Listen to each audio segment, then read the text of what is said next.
Charles, sit up. Here we go. Sit. Lady, wait up. Sit your ass down. Sit your ass down. Hey, Tom! Tom!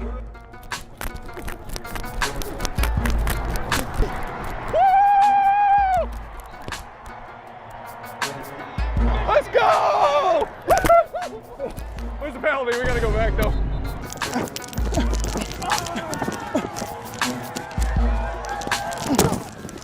Oh, that was clean. That was clean, bet. Tom!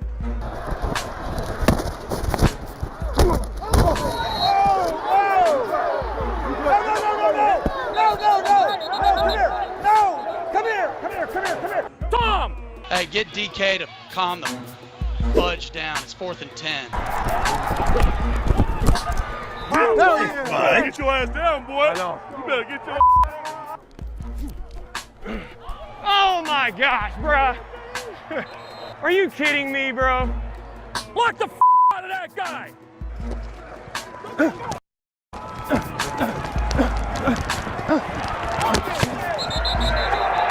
How you ass?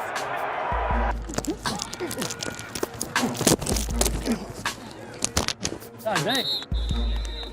Go. Y'all better live! Y'all better live! Y'all better live! Yeah, we do. Apparently, they better lift. Okay. Let's see what happens this weekend. Let's go to work, baby. Let's make it happen. You're talking to the Rolex. Yeah. Diamond ring. Hit stealing. Wheeler dealing. Limousine riding. Bitches believe me back in business. The shit I be smoking is how we get from now. It's all of my niggas pushing the limit. My high got me go bigger. Guys, we got this new wrestler, Trick Williams. We're trying to separate him from his current partner, Carmelo Hayes, and we need a theme song that's really going to deliver and give him that push as a single star. What are we thinking? I brought in my boy to lay down a beat, and I'm just going to let you guys decide the rest. So why don't you drop that beat?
Yeah, only man in my family left, just buried my dad and my grandpas are dead. I would call myself a product of the projects I would blare in my head, but I'm much more of a product of my mama being manic, depressed, panic, impressed. Parents planted a pledge in my head that I would see my potential persuade. My potential need a mental scan. To middle school, my record had been covered with assault like a pretzel stand, touring out the rental van. Mama like to stay at home, she only pop out for the sun like a freckle can. My bitch quiet, she a gentle hand. She don't make a sound until she ready for some tea. She a kettle down. I don't fuck fans like I used to, so try to not tell me you a fan to protect the brand. I can make a living off of my own music, but I stay in their mouth to be safe. I'm like a dental dam. Y'all lyrical, your music isn't hot. If you go with words, write a book, maybe it'll pop. All the people y'all compare me to are 10 years older than me. They all getting married or vacationing a lot. This is all the fuck I do. Study from my school, show me things until it swallowed up my youth. Lighting candle, top of tables, bottom of them too. Candles all across the room, felt like we were doing Hanukkah for two. What's new? I was fucking her in LA, was in love with her. Now I'm done with her. I'm about to go on tour. I might buy your ass a ticket just to show the true depiction of a young winner and a superstar that don't fuck with her. Back in seconds before, just stacking written as if it was ammunition for wars. You rappers sitting indoors, just to solve a problem at you. I put chalk around you, a mathematician for sure. Homie brought it in, but he's stashing shit in his shorts. Told him wrap it in a sock, let the cash I hid in my drawers. The best part of being corny, you gotta be to having bitches on fours and 500,000 off tours and having divided floors. Grabbing shit I afford, packing shit for resorts, active listener cores, massive interest support. Back up whips I import, sports cars without knowing like half a shit about sports. My bitch wants see fabricating the floor. She keep reaching for the belt like she got a son who hadn't finished his chores. I had it since I was born, open mics with the homies for 3 people. I had to really perform. He rap, but it hasn't really matured. He blames the crease on me. Oh, damn. Why does it feel like we've been here before? Yes, it's been a little bit since I've been here. It's been about, give or take a week. But we back. Yes, folks, we back. We back by popular demand. Welcome to, I guess, a mesh of the United Aftermath and Slap and the Smashing Show with yours truly, the captain. I am the Captain Ron Johnson. Welcome to the party. I am your host, a.k.a. Capitez 4, a.k.a. Hell Capitan, a.k.a. Hell Unleashed, if you from the AZ. Just putting that out there. Hint, hint, hint. Time to get right with it. But we've arrived. We have the Stanley Cup Finals. We have the NBA Finals. We got the UFL Conference Championship games. We got a lot going on this weekend, and it is beautiful. Well, unless you're a member of the Oklahoma City Thunder. I mean, in that case, damn, y'all got fucked last night. Let's put it as nice as we can. Nobody saw what happened last night when it comes to the Indiana Pacers coming back and winning that game in Game 1 of the NBA Finals. The Pacers are on a mission. And I think that the Thunder should pay homage to the very fact that the last time they were like this right now, it didn't end well for them. And even when they were the Sonics, at least they showed a little bit of heart. Hit, NBA. It's time to bring a Seattle team back to the key city. Just kind of putting it out there. That's the only thing.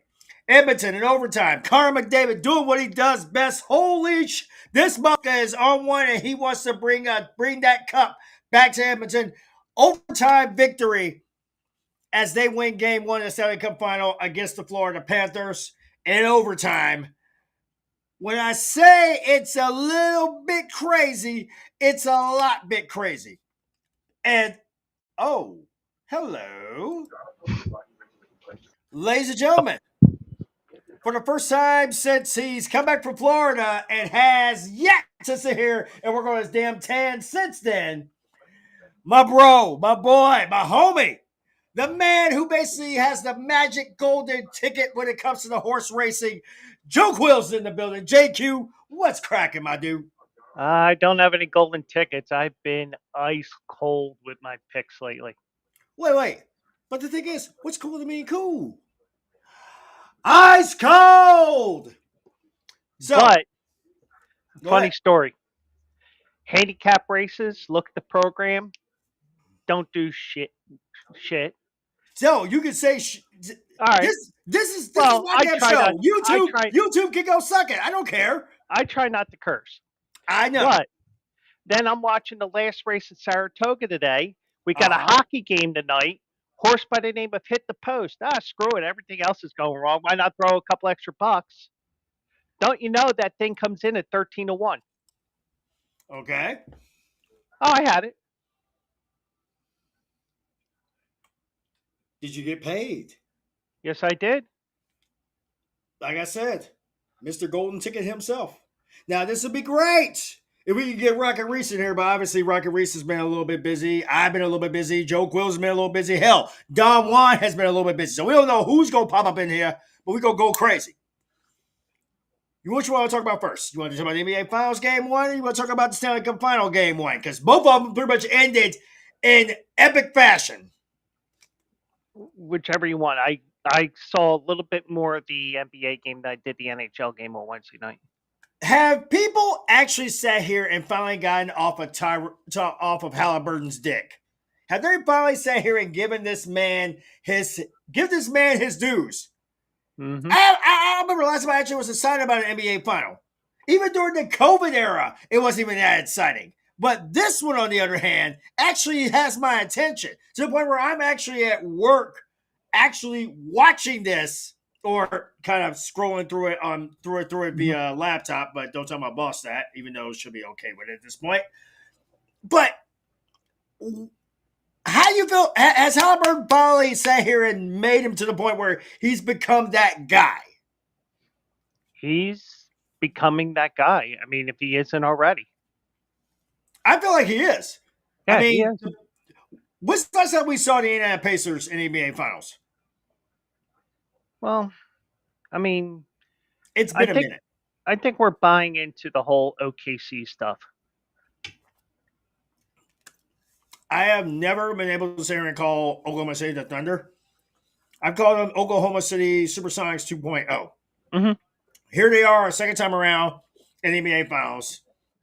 No, nothing basically should be holding them back. They should have won this game last night, and they blew it. I'm sorry. I love my little brother to death. Love you to death, AJ. But your team blew that game last night, and there is not a snail, not a mother chucker that can sit here and tell me otherwise. But damn, 2 game ones that actually turned out not just good, but damn good. Mm-hmm. And in the middle of this, and then of course we have the UFL conference championship games. I know I told you guys there's gonna be a little crossover, it's gonna be a mesh. We have the Final Four of the UFL. We have DC taking on St. Louis in my backyard for the XFL Conference Championship. We have the Birmingham Stallions taking on the Michigan Panthers for the USFL Conference Championship. Winners go to the Dome for a big battle on Father's Day weekend. I'm actually looking forward to it. But just when we thought we actually had everything the way we wanted it, my dude, somebody, the cockroach of the NFL, that's what I'm going to call him, the cockroach of the NFL.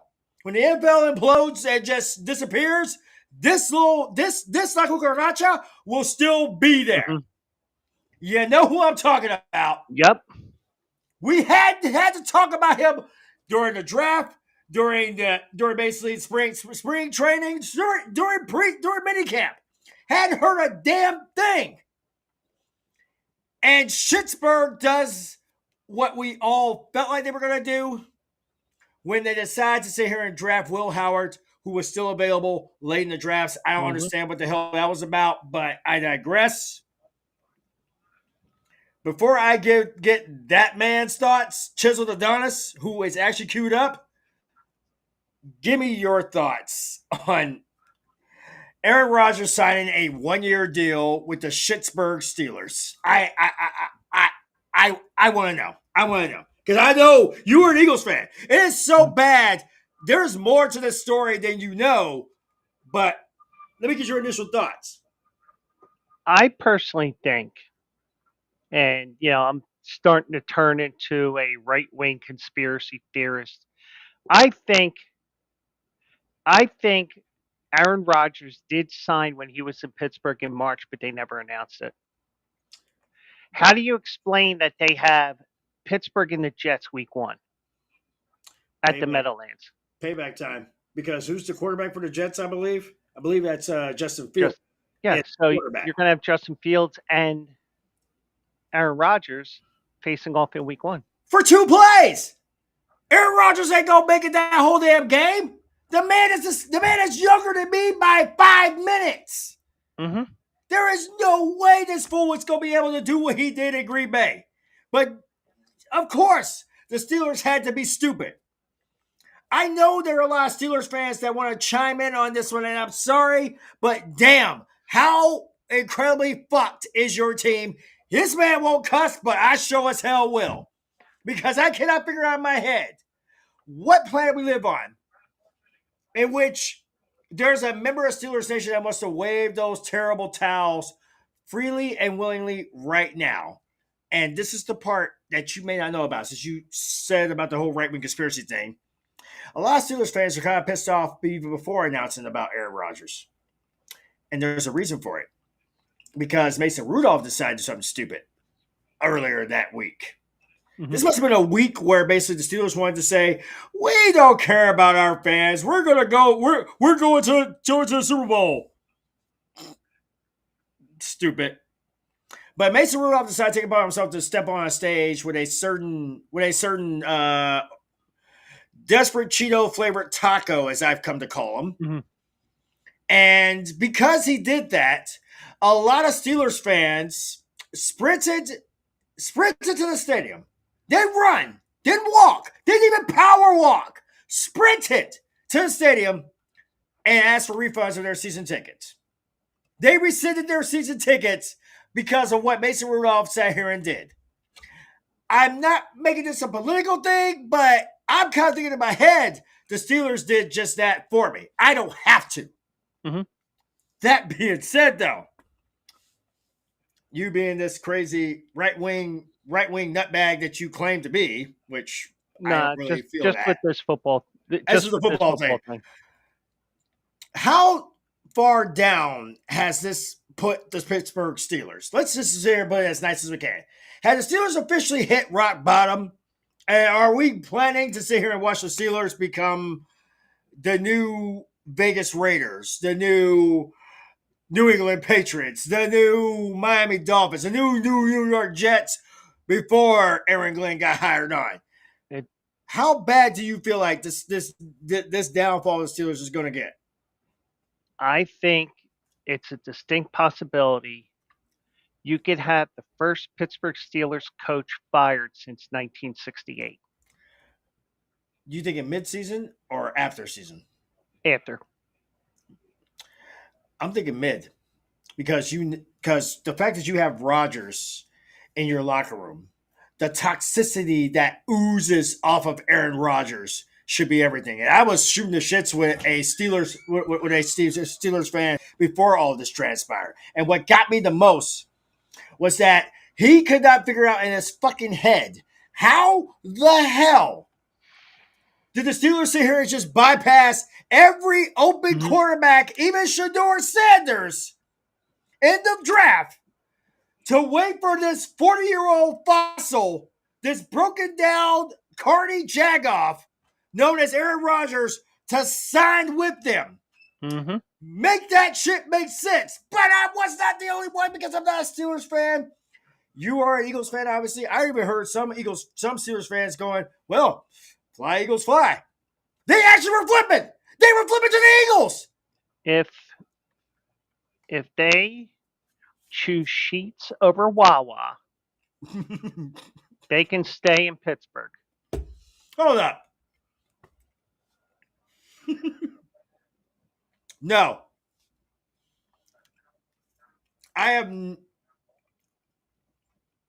never been to either Pittsburgh or Philly. I have been to the East Coast. Mm-hmm. I even choose Wawa over Sheets. Mm-hmm. That's what it's got about it. I'm like, if you've never been to Wawa, trust me. God, the bitches and gravy those guys have just hits close to home. Okay. And I'm Negro, so trust me, I know. But again, I'm not an Eagles fan. I'm a boy Jay. I'm a Rams guy. I wanted to get one guy's opinion. And, well, he didn't disappoint. Can you hear this? Mm-hmm.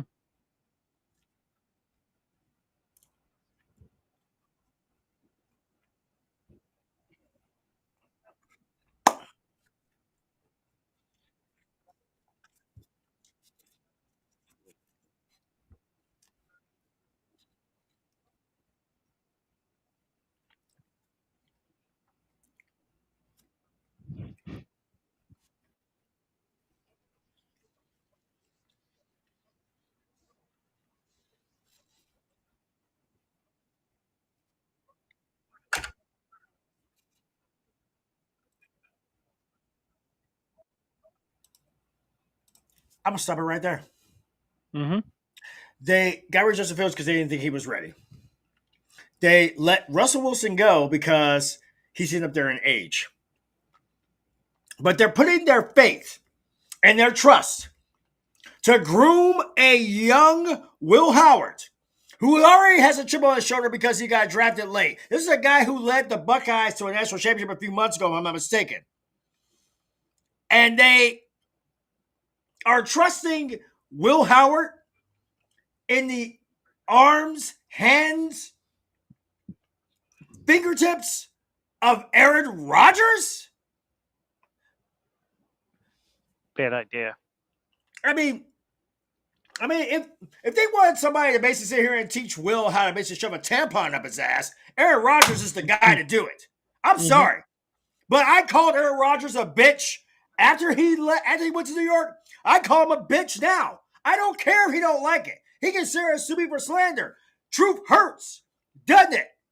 Aaron, Will. But I digress. Go ahead, Chisel.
Actually, I'm curious about that myself.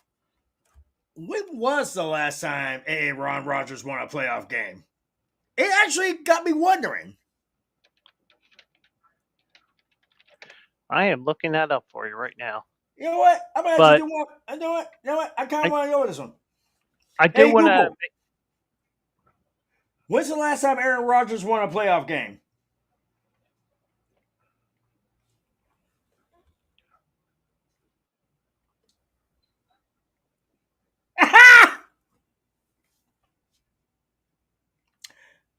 Are you shitting me? I don't know if you got the answer, but I damn sure got the answer. What was it? January 16th, 2021, when he defeated the Los Angeles Rams 32-18 in a divisional playoff, most likely in Green Bay. And if I'm not mistaken, didn't Tom Brady go into Green Bay and make Aaron Rodgers and show Aaron Rodgers, prove to Aaron Rodgers that he was his, that basically Rodgers was his bitch and Brady was his daddy that year? Yep. Because that was Now- during the COVID era, if I'm not mistaken. But I do want to say one thing. If he's going to farm it up with the Steelers, Yeah, you know it. what 300-pound woman with four teeth is he going to send a dick pic to? Oh, well, let's see. It is Schittsburg, and there are plenty of 300-pound toothless women in that city. That much I know, and that's been proven. That has been proven to me, not by you, not by anybody in Pittsburgh, or anybody outside of Pittsburgh, but by one of my close friends in Pittsburgh who happened or lived near Pittsburgh. And she even sat here and said she was bi, and she sat here and said there wasn't enough tequila or whiskey or scotch in Schittsburg to make her be like, well, I might hit that. I mean, come on now. In my head, I'm trying to fathom this thought where I see the Steelers actually finishing higher than last. Mm-hmm. And the only reason I see that actually happening is if the Cleveland Browns just implode completely. I see Baltimore most likely winning the division. I see either Cincy or Cleveland actually making a fight. But I see no way of Pittsburgh winning this division with Aaron Rodgers, the ayahuasca asshat. And that's your new name, Aaron. Sorry, you deserve it. The ayahuasca asshat known as Aaron Rodgers completing this. You got rid of your best receiver in George Pickens after you trade for DK Metcalf, which pissed off a lot of Seahawks fans. A lot of them. I know this because my son happens to be a Seahawks fan. Living proof. I ain't heard the end of it yet. For them sitting here doing what they did, I'm actually kind of insulted. Then you can wait until the tail end of the draft to finally get a quarterback because you're like, well, Aaron's not going to do this and that and the other. Aaron Rodgers is not going to do anything except make your entire locker room more toxic than it already is. I can't imagine that locker room being more toxic with the fact you have DK Metcalf, who basically was already a diva in Seattle, and then you decide to trade for him. You let Justin walk. You let Russell walk. You draft Will Howard because his ass, for some stupid fucktard reason, was still available in that late rounds of the draft. And then you decide, okay, we're going to make the announcement. Aaron Rodgers is a Steeler. Will you piss off Terry Bradshaw? Nobody's heard a lick from Ben Roethlisberger since his ass retired. Mm-hmm. But I can almost tell you, Ben Roethlisberger is in some strip club pissed off at the fact that Aaron Rodgers is going to tank and taint, rub his taint all over this franchise. Mm-hmm. This is the equivalent of him sitting here actually pulling this damn stunt. This is about as stupid of an idea as the tush push getting banned. Mm-hmm. Dumb ass idea. Like I'm trying to figure out ahead. Where exactly do you put Aaron Rodgers? Put his ass as a kicker, because that's about as good as he's going to get, and he'll probably sit here and pop his Achilles on that too. I guarantee, I literally can feel it. I feel like 2 plays. It will be 2 plays, and Aaron Rodgers will be done for the season. Well, that 1-year contract will mean shit. I'm thinking around mid-October, because the field will be nice and chewed up because the University of Pittsburgh also plays there. Do you think the tendon will last all the way into October? I think it's going to be the other tendon. I feel like it's the other tendon too, but I don't feel like he's going to last. We know Aaron Rodgers. He don't want to make mistakes because if he makes a mistake, he'll blame it on whoever the hell's the closest one to him. Mm-hmm. We saw it in New York. We saw it in Green Bay.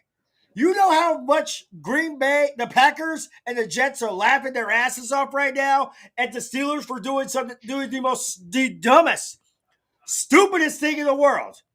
You get this pussy, this ayahuasca asshole known as Aaron Rodgers, and you wonder why people are really asking for refunds on their season tickets. Mm-hmm. Tomlin, this is the dumbest move you made since trading Metcalf and then trading Pickens. I can't even. They traded Kenny Pickett to the Eagles. That's Super Bowl champion. Oh, that's right. That's right. I'm joking around with that. No. That's actually accurate. Because wasn't Kenny Pickett a part of that Eagles Super Bowl team? He took the final knee for the Eagles. And who did Kenny Pickett play for? University of Pittsburgh. And who did he play for last season? Eagles. And he was traded from the Steelers. Mm-hmm. I'm all about black power, but holy fuck a duck. Mike Tomlin, you are fucking the duck. You are fucking duck hard. You are ducking hard. I think if anybody gets fired mid-season, it's the GM, not Tomlin. I feel like it's gonna be Tomlin, because when it comes down to it, Tomlin's the one who's got to put this damn shit sandwich together and make it presentable. Mm-hmm. The last thing you need is for the Steelers' attendance to look like the attendance of the Memphis squad from the UFL, the Memphis Showboats. The last thing you need is them looking like that. I'm thinking Temple Owls. Or Temple Owls. They're both pretty much the same damn attendance. And I feel like it is. But what gets me the most, what boggles my mind more than anything else, is that the Steelers think they made a good call in keeping and bringing in Aaron Rodgers. Mm-hmm. When my son, who's a diehard Seahawks fan, my wife, who is a diehard Cowboys fan, are both laughing their asses off. And they know me. I'm a Rams guy. I'm going to laugh regardless. Mm-hmm. But when they're laughing their asses off, hearing about Aaron Rodgers signing with the Steelers, the fact that you are laughing your ass off, or at least not right now, because I'm almost certain behind the scenes, you were probably just busting up a gut. I'm shaking my head harder than Michael J. Fox. I am shaking my head harder, honestly, than Chappelle's character Tyrone. And if you need more reference to that one, folks, I will pull a Tyrone Biggums clip up just so that way you have reference on it. I was shaking my head more than D'Lo Brown for all my old school peoples in there, myself included. But the fact that Aaron Rodgers has found a way to dominate the media again for the dumbest of reasons. And a week when we have a kick-ass Stanley Cup final, we got a pretty sweet NBA finals. Mm-hmm. We got a pretty sweet UFL Conference Championship, 2 sets no less. The games that we really wanted with the potential of the championship we actually want. And on top of that, even a little good golf, a few good horse races, some auto racing. We got all this going on. And yet A.A. Rodgers is what everybody's talking about because they're kind of figuring in their heads, how much up the ass does basically Derrick Henry got to put his foot up the Steelers? Because that's exactly what it looks like. Go ahead. Did you see the latest news on Derrick Henry? What's the latest news? Adam Sandler will cast Ravens Derrick Henry if he rushes for 2,000 yards. I think Adam Sandler would sit here and cast Derrick Henry just to sit here and go hand in hand with Marshawn Lynch. I feel like it would happen regardless of if he hits 2,000 yards because you get beast mode and the Reverend himself in a movie, guaranteed. It would be epic. It would be good. Mm-hmm. And also the Ravens don't face the Eagles this year. That's at least one decent bonus. I mean, when it comes down to it, you got Lamar Jackson, you got Jalen Hurts.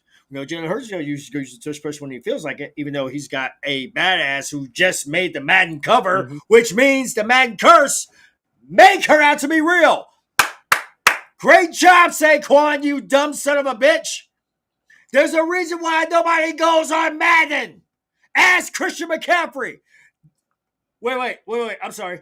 Christian McCaffrey. He was on the cover last year, right? Yeah. Where he at, though? All last season. Where's Christian McCaffrey? Chill on the sidelines, get a good tug from some trainer. A trainer who wasn't female, which probably would have made Christian McCaffrey feel better. I rest assured. I can promise you this. And this is the nicest thing I'll ever say. Saquon gave us some great highlights last season. But holy shit, Saquon. You just screwed yourself up. Oh, hell. Here we go. What do you got for me? That's what they did at Geno's Steaks in South Philly when they got the cover. Oh, my God. Are you fucking kidding me? No. Are you shitting me? You guys did this? They did it. Philly! That's a tourist trap. I don't go to tourist traps for food. Philly? All right, let me rephrase that. Only Go at ahead. 3 o'clock in the morning. But I haven't been down in South Philly at 3 o'clock in the morning in a long time. But here's like the thing here. Philly, y'all won 2 Super Bowls. I can promise you, if the Rams sat here and did what you guys sat here and did, we probably have more people dead. And this is with all the respect to the student who sat here and lost his life when the Eagles went to the Super Bowl. Didn't even win it yet, just went. Mm-hmm. You guys won 2 Super Bowls. Mm-hmm. Shut the fuck up.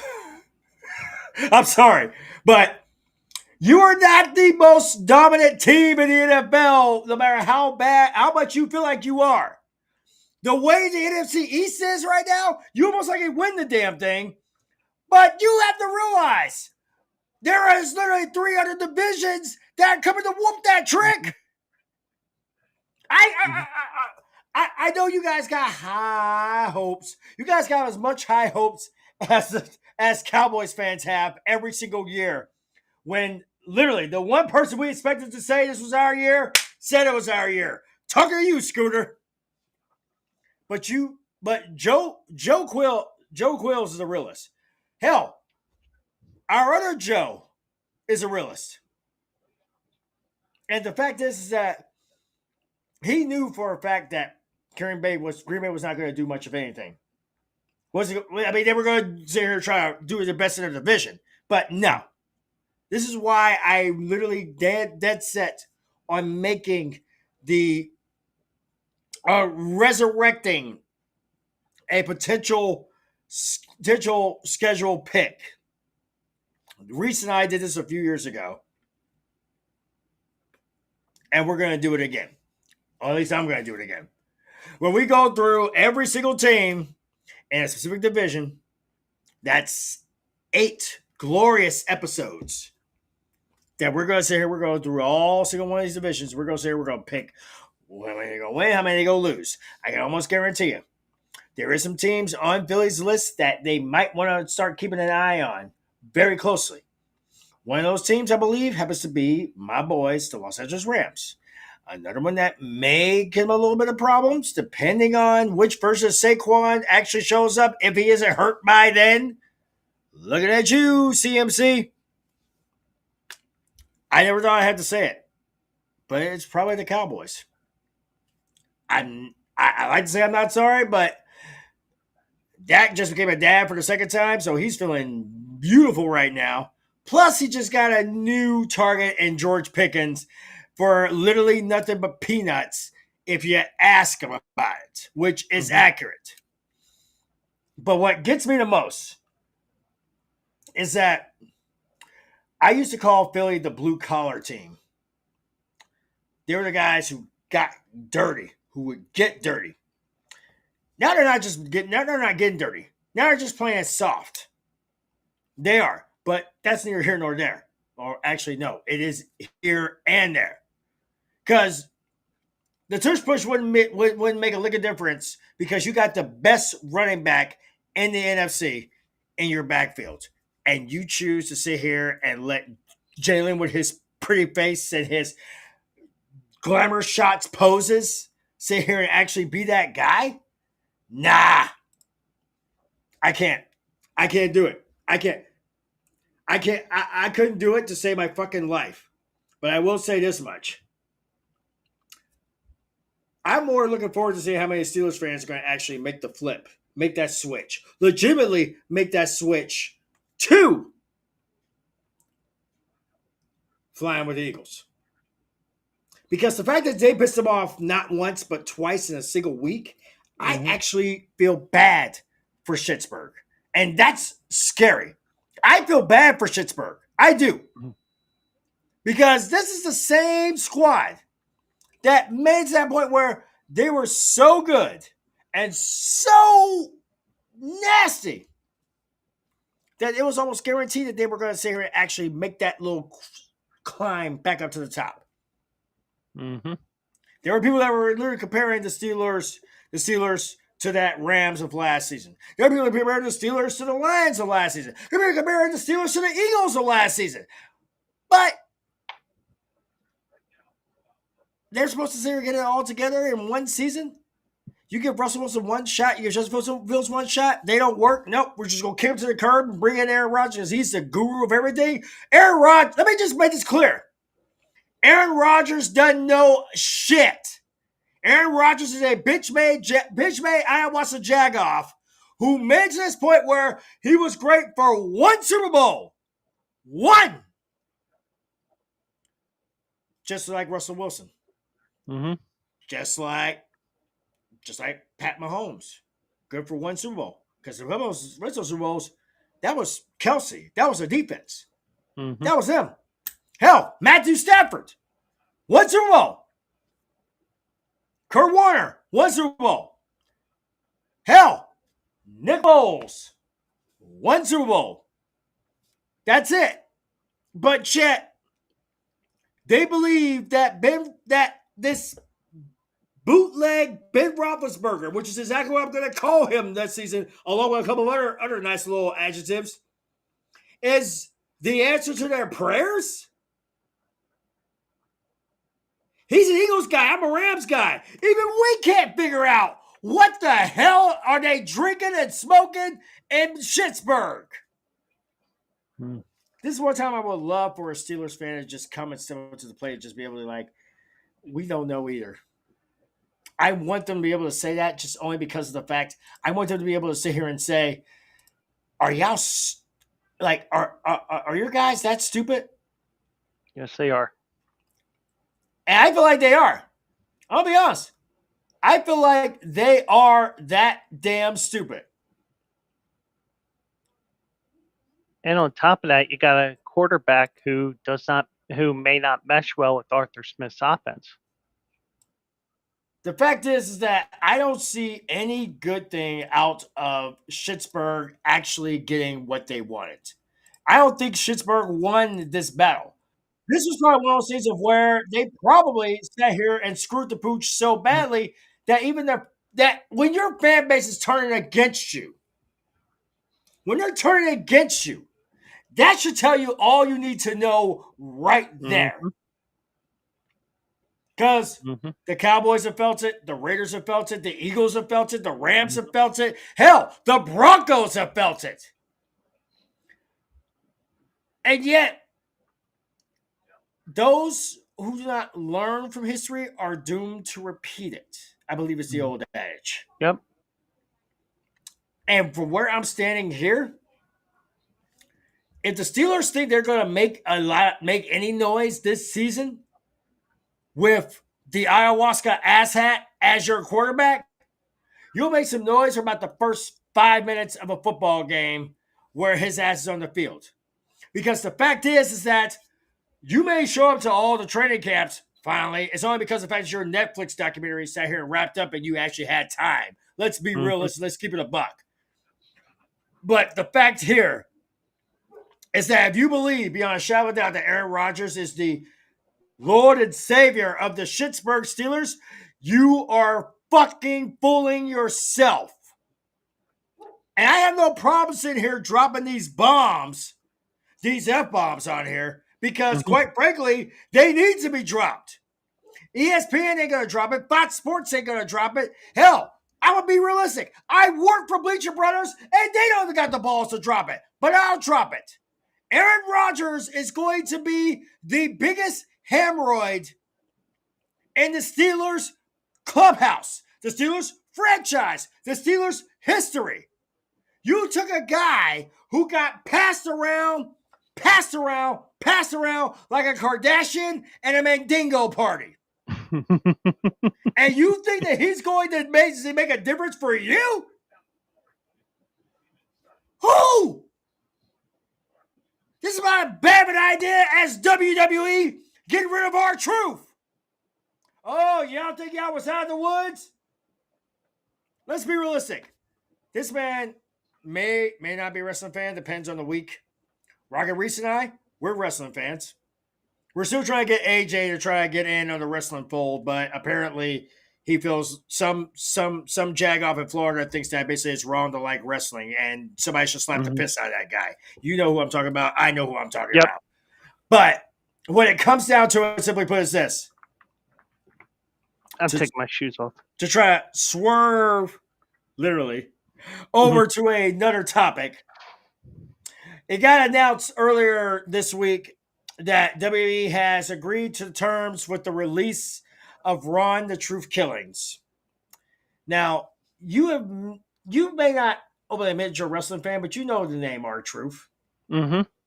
You know exactly how entertaining this sumbitch has been. Mm-hmm. Please, I'm gonna let you go ahead and try to figure this out, because not only was it R-Truth, apparently Carlito is slated to be released, and also I believe a few NXT superstars are slated to be released. One of those happens to be the artist formerly known as Cora Jade. I've watched all three of them actually sit here and actually bring this new side of their careers in this new window of opportunity known as NXT. And I'm just trying to figure out in my head, who is the dumb son of a bitch who actually thought that R-Truth wasn't worth the money? And then I hear that they're trying to get their biggest cash cow to take a pay cut to stay in WWE. And that cash cow will happen to be Roman Reigns. Mm-hmm. And you know that name. Everybody knows that name. If you don't, watch Hobbs and Shaw. If you're not a wrestling fan, all you gotta do is just realize, simply put, we throw up them ones. We throw up them ones. But imagine how bad this would be. You lose Cora Jade, Carlito, R-Truth, and possibly Roman Reigns, and AEW is knocking. Mm-hmm. AEW is hit its best moment. Because let's be honest. That last pay-per-view, it actually got lit. I loved Anarchy in the Arena. Double or Nothing was the shit. And they got All Out. Oh, I'm sorry, All In coming up in just a few weeks.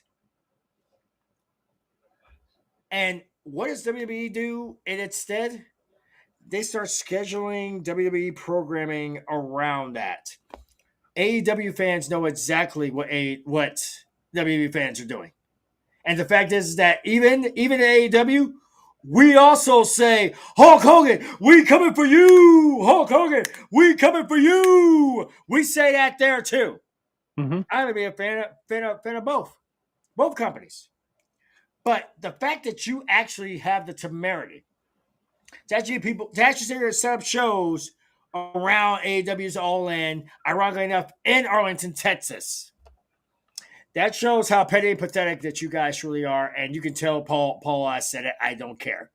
You sit here and you let R-Truth walk, knowing full well that he was probably your biggest cash draw of the entire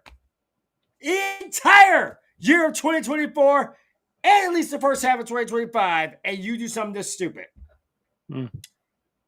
I've never actually sat here and made it to a point where I actually advocated for a wrestler other than myself and a few others. But the fact that you let R-Truth sit here and walk, this is the same guy. This guy right here. Same guy who sat here and actually called out TNA when they actually sat here and fired Bobby Lashley back in 2008. I'm that guy. Mm-hmm. And Beach Bros actually has a video for it in case y'all want to watch. In any event, you want to sit here and tell the fans that they're not allowed to wear, they're not allowed to chant "We want truth," not allowed to wear the Ron Cena shirt that he wore on Saturday night's main event, his last legit televised performance, because nobody was watching SmackDown at that point. But you say that they're not allowed to sit here and wear this stuff, that you just go yank it off the shelves? Joe, I'm going to let you be Negro for 10 seconds. Because I want you to look this camera straight in its eyes and say what's going on in my head. I want you to channel your inner Key and Peele. I want you to just say the one word that I've wanted to sit here and say to WWE since I found out about R-Truth's departure. I want you to look them straight in the windows of their soul. I want you to say,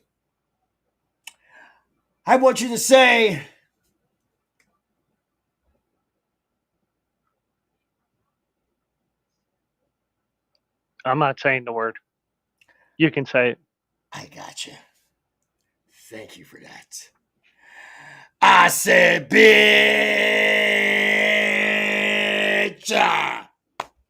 How the hell are you guys going to sit here and try to make that point where you say you're not worried about AEW, but yet you surround your talent? You just debuted Mariah May back at SC just literally a couple of nights ago. If I'm mistaken, you just brought in a couple of bodies from AEW. On top of that, you go sit here and tell the fans, tell the fans it's all about them. But then you sit here and say they're not allowed to wear Ron Cena shirts. They're not allowed to sit here and say we want R-Truth. You can't sit here and tell the fans that they're not allowed to have what they want. But you did. So while Joe is the angel of this group, as you can tell by the wardrobe, I apparently am the devil. According to my wardrobe. I have no problem with that. But I will say this much. The very fact that WWE actually had the balls to actually sit here and tell people that they're not allowed to sit here and voice their opinions on any of their shows. You stupid motherfuckers. Have y'all sat here and learned anything from the last 5, 6, 7 years? Because I'm almost certain I pretty much have. And I don't even work for the company. Yes, I've been demanding them to cut a damn check for half the story ideas they took it for myself and Rocket Reese when we do Collision Course. Mm-hmm. But holy hell, this is no different. This is exactly what it comes down to. This is what it boils down to when it comes to these guys.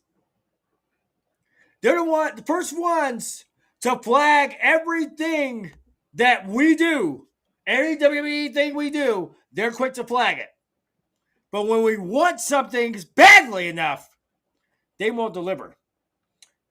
We want R-Truth back. Instead, they give us John Cena.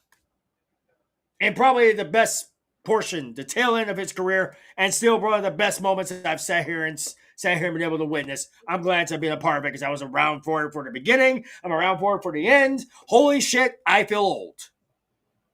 Hell, this guy has more hair than I do. Mm-hmm. I'm not sure if I'm actually happy about that, but I digress.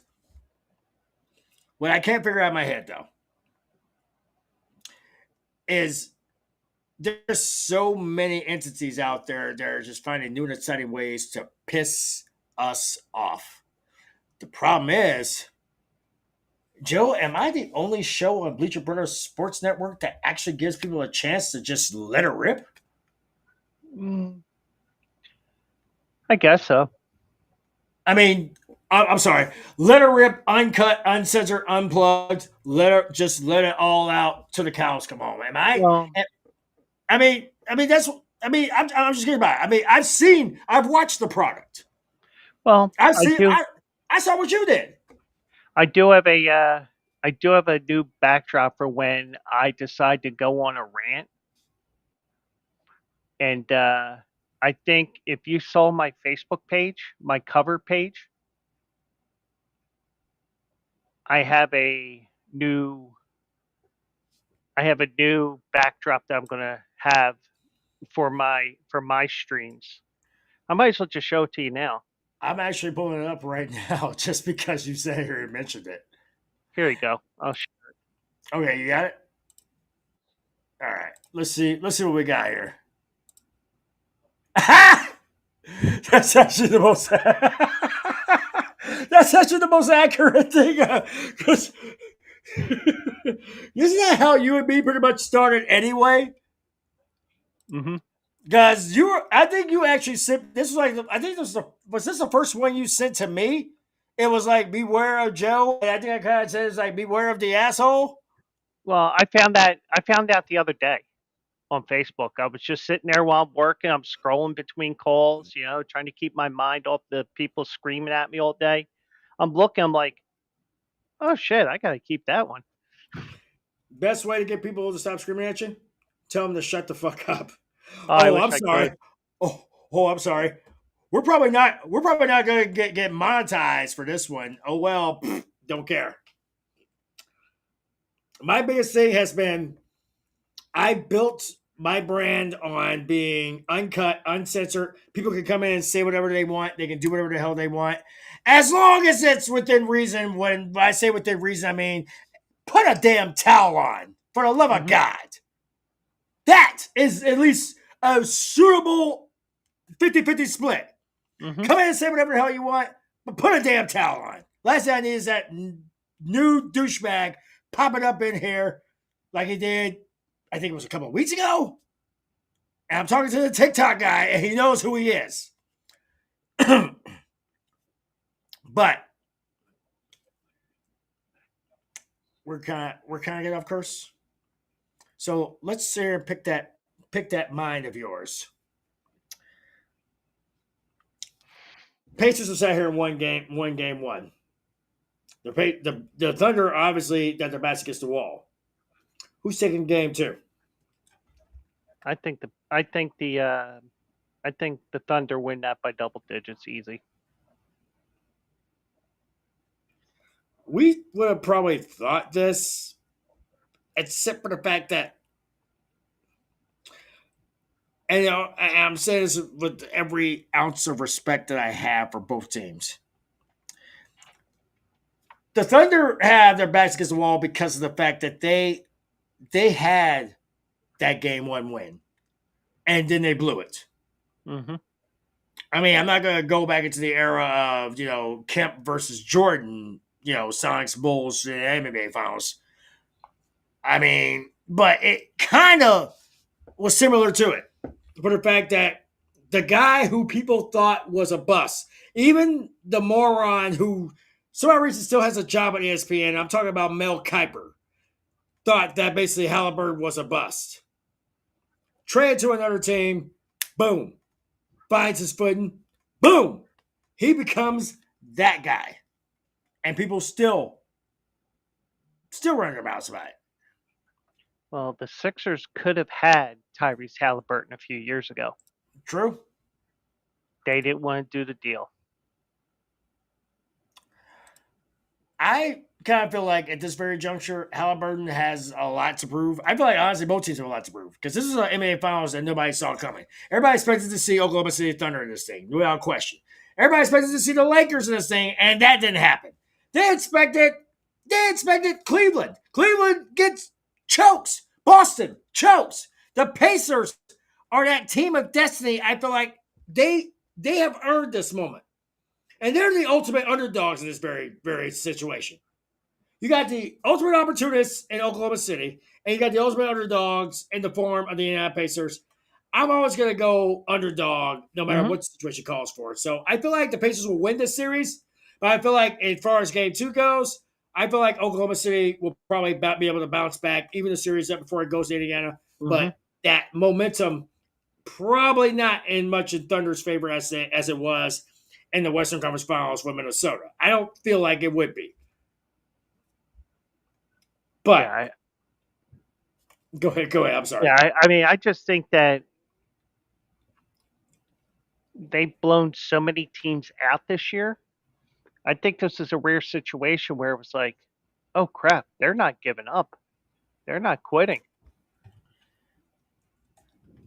And that's why I feel like this is probably going to be the series that I think it's a series everybody should pay attention to because, quite frankly, it's a series that was necessary, a series that was needed to happen. And good God Almighty, we're finally going to get it.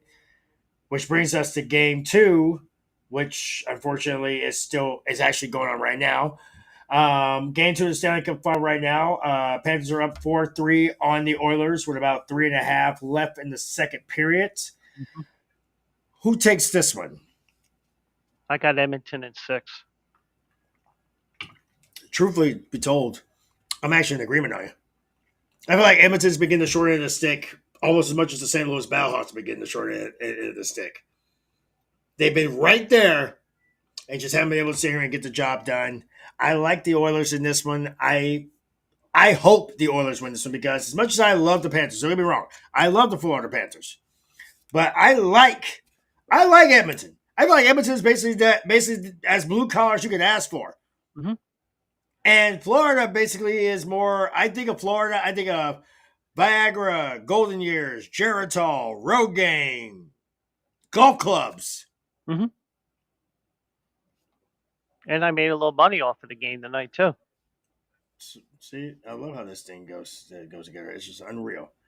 See, why I called them the golden ticket, folks? This is why I call them the golden ticket. Now, I know you haven't watched as much as you would like to, but let's talk this weekend. Now, this weekend's a big deal. Yes, we have the College World Series going, the Women's College World Series going on. We can probably hit those up probably sometime either the afternoons. But I want to get your thoughts on the USFL and the XFL Conference Championship games. And the reason being, well, probably has a lot to do with the fact that this is what's on everybody's mind, or everybody's mind that actually sits there and watches football. And I say this because of the fact that I'm that person. So here's what the lineup looks like as far as this goes. Out of USFL Conference Championship game, we'll have the Michigan Panthers, losers of 2 or 3 straight, against the Birmingham Stallions, who managed to bounce themselves back in epic fashion, beating the brakes off of Memphis in their final game of the season, and will be hosting this game in Birmingham at Progressive Stadium. Who you have? Who do you feel like has the edge? Stallions are trying to make history as they go for their 4th straight championship between the USFL and the UFL. Won the UFL championship last year. Stallions pretty much have been that team to beat out of this conference. Do you feel like the Panthers have actually made it to that point where now it's a big damn deal? Bryce Perkins will be starting this game for the Panthers. Stallions will be having their squad as well. But who do you feel like is going to be the team that's ready to beat the brakes off of one another? Well, they did beat Michigan 2 weeks ago. True. And if that matchup was week 5 in Birmingham, week 4, week 3, something like that, I'd be like, yeah, that doesn't matter. I think even though that was a 4-point win. Yep. You gotta say, you know what?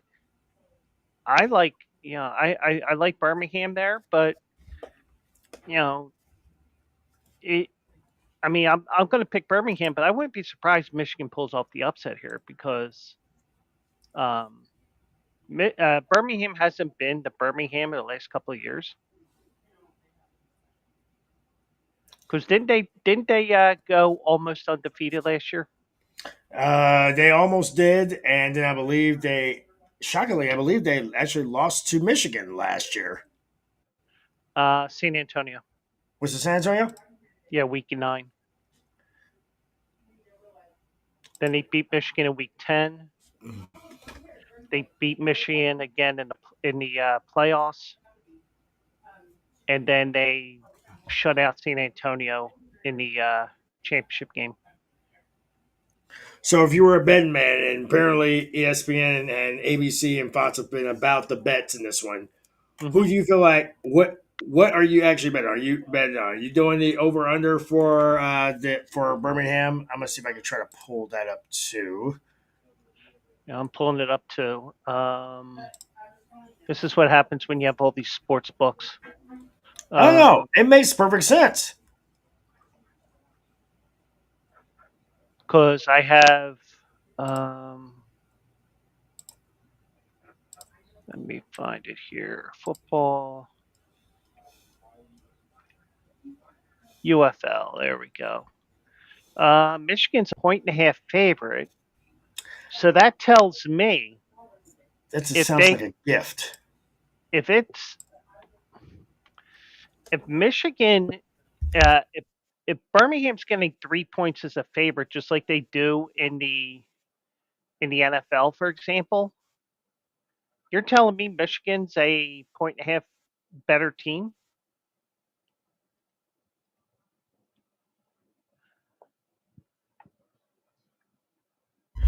So here's my thoughts on this one, and it's probably the nicest way I'm gonna put it. I think people are actually tired. I think people are tired of seeing Birmingham in the championship, and maybe it's just me. Maybe it's just me. Maybe basically this is all they have to show, have to smile, have to sit and smile about because of the fact that it's Birmingham, because it's Alabama, because they think about Birmingham, they think about Roll Tide, and maybe they're thinking about Nick Saban. Trust me when I say this. Nick Saban is not going to come out of retirement from some rabbit hole that he's stuck in and sit here and coach the Stallions. It's not going to happen. I think Skip Holtz has done a phenomenal job sitting here getting this team exactly where they need to be. And I feel like basically bringing in Nick Saban would basically sit here and be like bringing Nick Saban in to coach the Dolphins. It's an asinine theory to go with. Mm-hmm. But do I feel like Michigan may have their number? They've come close twice. They've come close so many times this season, and yet for some reason it just has not worked out well for them. I feel like Birmingham will skate past this. I feel like that Michigan will cover the spread. I feel like this will probably be maybe a 3 to 8 point victory for the Stallions. I feel like these guys are just going to just do whatever it takes. The Stallions want to be able to make that history. And the fact is that they already know that they have. But the fact is that they're facing a different kind of animal on the other side of that spectrum, which brings us to probably the most highly anticipated XFL Conference Championship game. DC Defenders, St. Louis Battlehawks. Both teams split the season series as the Defenders took them out in their yard at the beginning of the season. The Battlehawks sat here and got the big win last week with the torrential downpour. No rain is going to stop them this time around. Of course, Jordan Ta'amu will be back under center at quarterback, as well as Matt Dugan. So when I look at this game, I'm thinking of how much last year's XFL Championship game actually rings into my head. The fact that the San Antonio Brahmas, who did not make the playoffs this year, practically sat here and went in there and just beat the brakes off the Battlehawks and didn't even bother showing up for the championship game the following week and let the Stallions practically shut them out. I don't see that happening in this one. I feel like it's going to be a little bit cleaner, a little bit drier than it was last season. So now that brings up the big question there. You've seen the Defenders. You've seen the Battlehawks. Who are you taking? I'm going to take St. Louis in this one. I Really? just think that playing at home, knowing what happened last year, they're not going to let it happen again. I can't lie about it. This is my hometown. I'm gonna be a hometown guy. I said this last season when Reese and I were sitting here having to discuss this one on the No Filter Network, of how I literally could not feel any better than knowing full well that my Battlehawks were going to have a chance to go to the UFL Championship game, and the fact that we didn't get that chance because of San Antonio, it's actually pissed me off to shades of fury. Anybody who needs to look at that video, it is on the No Filter Network. It is also, I believe, available on YouTube as well and on my personal Facebook page. But I can tell you this right now. There was no better, more angrier moment. And I think I was probably more pissed off at the fact that the Battlehawks let this one slip out of their hands than I was about the fact that it just didn't happen the way it was supposed to happen. And I say this with every due respect. I hate failure almost as much as Anthony Becht hates failure. And he has this team on a hot streak. We're talking about 8 straight wins. 8 wins this season for the first time in franchise history and 6 straight wins to close out the season. His team has been on a tear. They have proven that they can do it even if their top guys aren't on the field. They proved it last week with DC. In the rain, in the storm, in the beer snake. Do not be surprised. The beer snake will most likely make its appearance tomorrow in the Dome. I can almost guarantee it will, because this is the championship game. But this is a big moment for St. Louis. A win tomorrow will put them in the driver's seat for probably the biggest game they've been waiting for. They've been scratching, and clawing for. This is a team that has been right there. If you don't believe me, ask my boys in Seattle. Hell, ask the boys in Arlington. Ask my homies in DC. They know that St. Louis has been right there, and now they have the moment. They have the moment to be able to win this damn thing and actually go and defend their yard.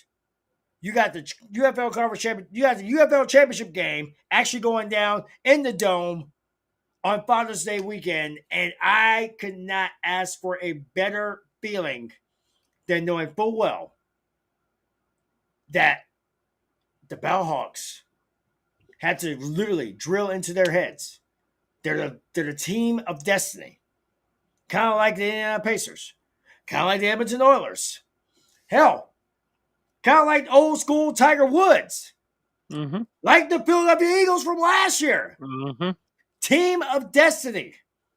I get it. DC is good. No, I'm not going to take anything away from these guys in any way, shape, or form. Jordan Ta'amu, former Bellhawks quarterback. There's a reason why most of us were pissed off that he actually signed with the Defenders. We were not happy about it. He also happens to be a former Kansas City Chief, so he has a couple of Super Bowl rings to basically roll with the punches. But here's the bottom line. This is the moment. On a personal level, I need something to smile about and something to be happy about in my life. I need it. On a professional level, DC's my dudes, but I am not going to feel bad about watching them punch them in the mouth every single chance they get. A stingier defense than last season. A more unpredictable offense, because I'm almost certain that DC did not expect Matt Duggan to play the way that Manny Wilkins did in the first round when they actually hurt him and tore his Achilles and sent him on the sidelines for the year. Now, I'm pretty sure DC did not expect Matt Duggan to sit here and be that guy. And plus, you got quite arguably the greatest wide receiver in the UFL in Hakeem Butler. Man who's 6 foot tall and dunk a ball and catch it at the same time. No way anybody was expecting that. I like the Battlehawks to win this thing tomorrow night. I like Battlehawks versus Stallions for the UFL championship. If Michigan or DC pulls it off, hey, I'm not going to hate that because it's still going to be a good game. DC hasn't been to a championship game since they got stunned by the Arlington Renegades in the XFL championship game when the two leagues were split. Mm-hmm. And the fact is that Michigan has been clamoring, chomping at the bit, because they knew for a fact their Achilles heel happens to be the Birmingham Stallions, and there ain't nothing that's in there knocking them for that. I can't feel bad for either one of them right now, but I can tell you this one. I can tell you this flat out. There's a lot of things that basically are going to go to mind on this one. In fact, I actually pulled up something that actually threw me off a little bit. And I'm going to see if you can actually remember this one. Let me go see if I can do this just right. Somebody posted up a video a few days ago that actually got my attention. I'm going to see if you actually can remember this guy too. And yes, we are definitely doing this. Who here remembers Rodrigo Blankenship? And if you're unfamiliar, he was this goofy dude with glasses and Lego sets and all that stuff, and he kicked for Georgia in college and made some massive kicks under the biggest pressure imaginable. And eventually he found himself in Indianapolis in his rookie year, and he had an amazing rookie season too, converting on 86% of his field goals. But then Rodrigo got put on IR with a hip injury in week 5 the next season. Yeah, I guess kickers can get hurt too, and he ended up missing the whole year after that. And by the time he came back in 2022, he just wasn't the same player. He missed a game-winning kick in week 1 to end up tying with the Texans, and also was just kicking multiple kickoffs out of bounds, which led to him getting cut a few times by some other teams, and honestly, he's probably never going to come back in the NFL again. So hearing that, I'm going to ask the question. Do you know who Rodrigo Blankenship is? Yes, I do. And do you know who he plays for right now? No, I do not. He is the current kicker of the St. Louis Battlehawks and has been Mr. Clutch this entire game. If to say the least, he has been our Jake Bates. And he has been damn good at what he's done. So the guy who basically made that video, I actually was hoping that maybe I could try to pin at him about something that he had said. But Rodrigo Blankenship most likely it's going to be the NFL here because this is an NFL that brought back Doink the Clown Cody Parkey, brought back Cairo Santos, brought back Nick Folk. I mean, if we're bringing back old heads who botch kits like there's no day tomorrow, we brought back Zane Gonzalez, who screwed his team over not once, not twice, but 3 times in one game. Mm-hmm. It was reverse Al Bundy. So Rodrigo Blankenship, I feel like it's going to be back in the NFL. Contrary to what this guy believed. I wanted to play that specifically because I wanted Rodrigo to be able to have that mentality in his head about what is coming up next. About the fact that tomorrow he has a chance to do something big and Sunday. nasty and hard. Sunday. Yeah. Son of a bitch. You mean tomorrow game and what? I took tomorrow off? Damn it! Well, you get to watch at Belmont.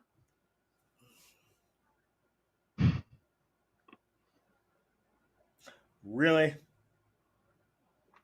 I need the Miz in this one. Really? Really? Really? Well, if you watch Also Eligible tomorrow morning or watch it on your free time, I may give out a nice winner in the Belmont tomorrow evening. You know, I might do that just on principle because of the fact that I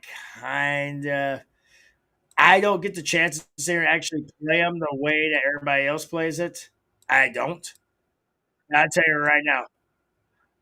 I'm looking forward to it only because of the fact that if I happen to live on the East Coast, it'll be a whole other story. A lot of people have been wanting me to move to the East Coast. I haven't found a reason why. Well, I did find a reason why. I just can't move there for that reason. Well, 2 reasons. The one I won't mention, and the second is because of the fact, do you realize how many bars I get kicked out just for talking shit to you? And we're not even going to go into Reese. Reese will come back to Philly just so he can talk shit to me. I'm thinking you get kicked out of everyone in my neighborhood.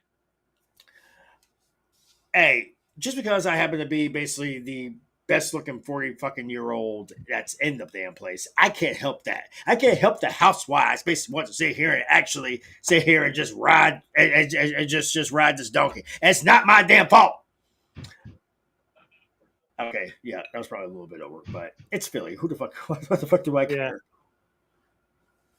But you mentioning some shows you have coming up.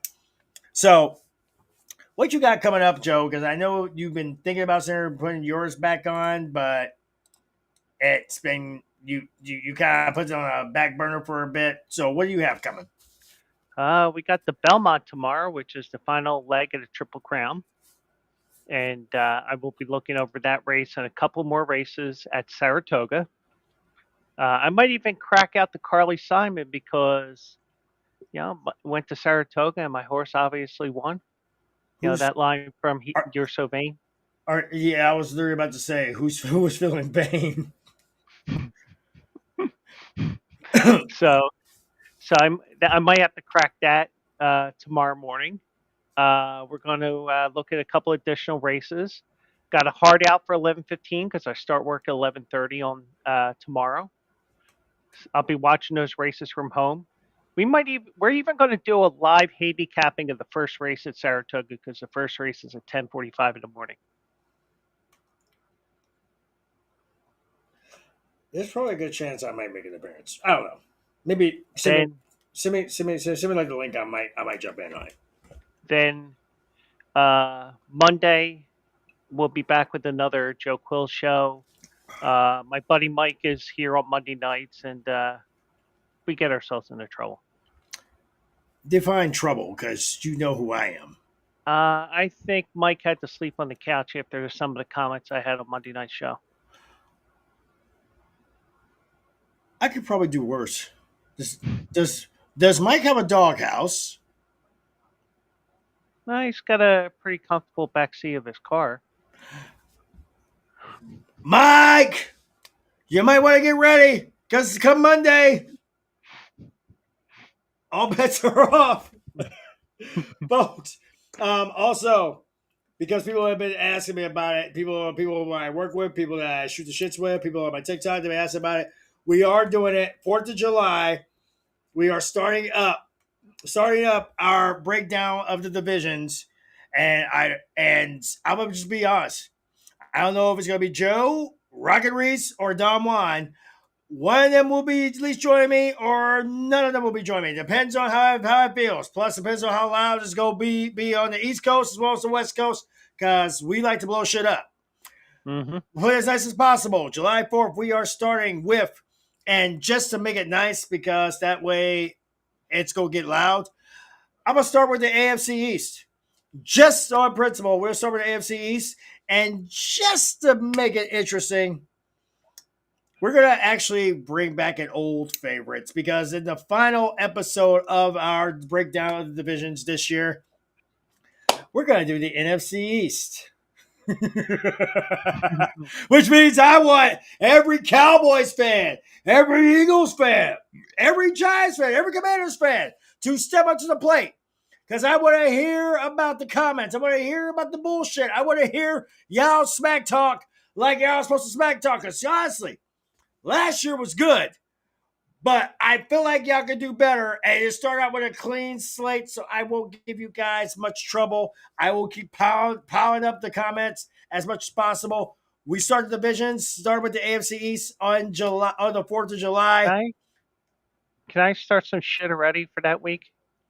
By all means. I heard that they had a dust bowl warning in Dallas. Here it turned out one of the janitors cleaned out the trophy case for the first time in 30 years. I don't think that's a dust warning. That's more of a tornado watch, isn't it? Well, dust bowl, little dust storm.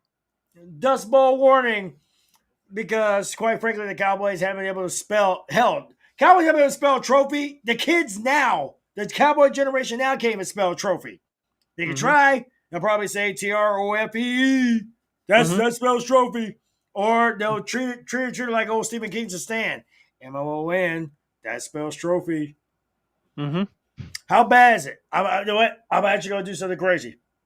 I'm going to try to find a Lombardi trophy, just so that way I can actually have one.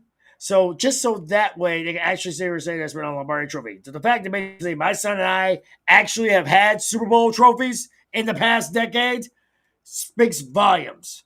On top of that, we are all about it. I could get 2 of them and say, look how clean these things are.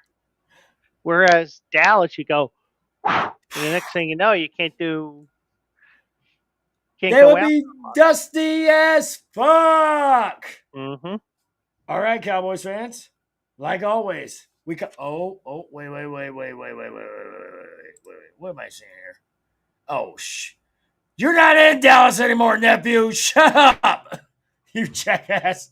Anyway, and just to let the Dallas Cowboys also know, it's not 5-2. It's 5-5. Because contrary to what the Dallas Cowboys believe, the NFL existed before 1967. Wait. You said 5-2 and 5-5. Are we talking about basically the last stripper that basically sat here and actually got trained? Trained by the Cowboys? Yeah. But just a reminder, and I mentioned this one day last week. I don't know which show it was on. Actually, I think it was last night. Because I was talking about the Steelers and Chuck Noll and all that. The Eagles won in 48, 49, and 60.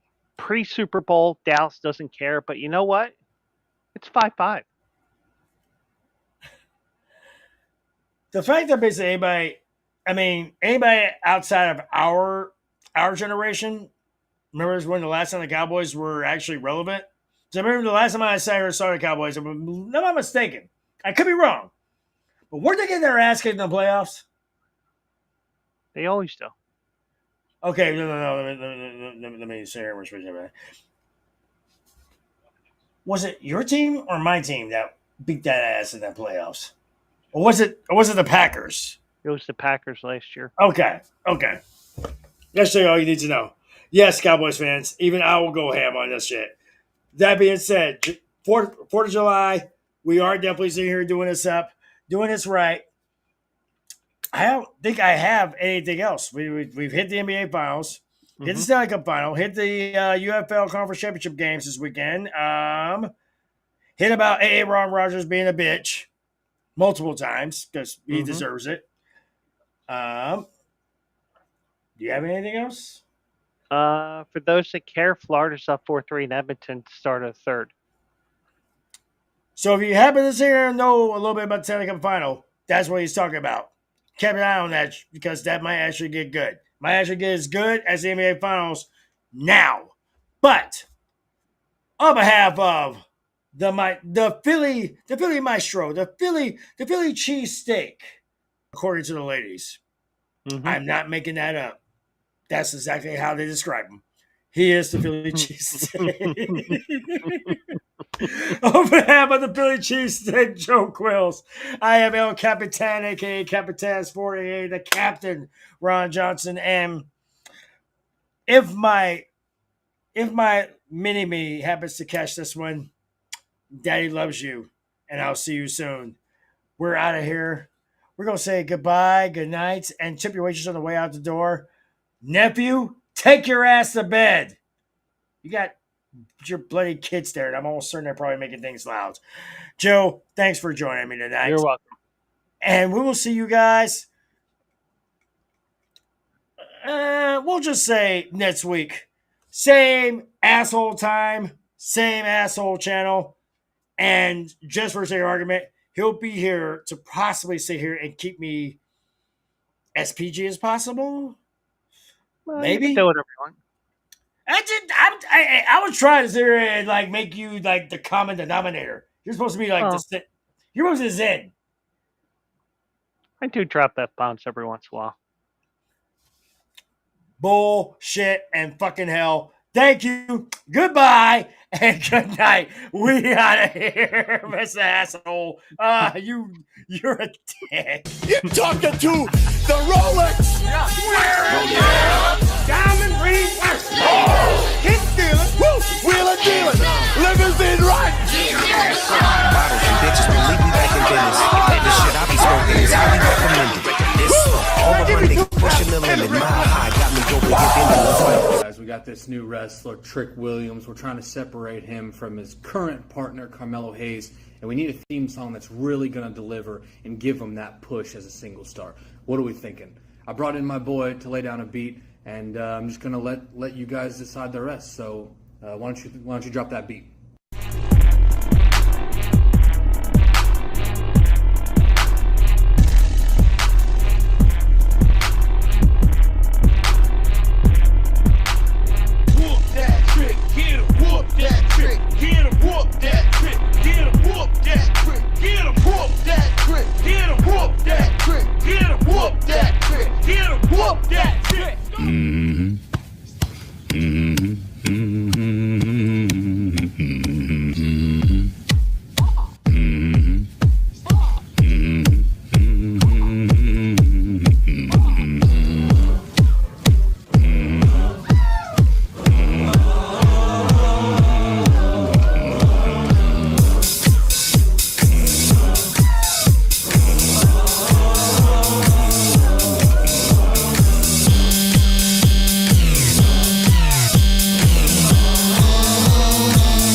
Only man in my family left, just buried my dad and my grandpas are dead.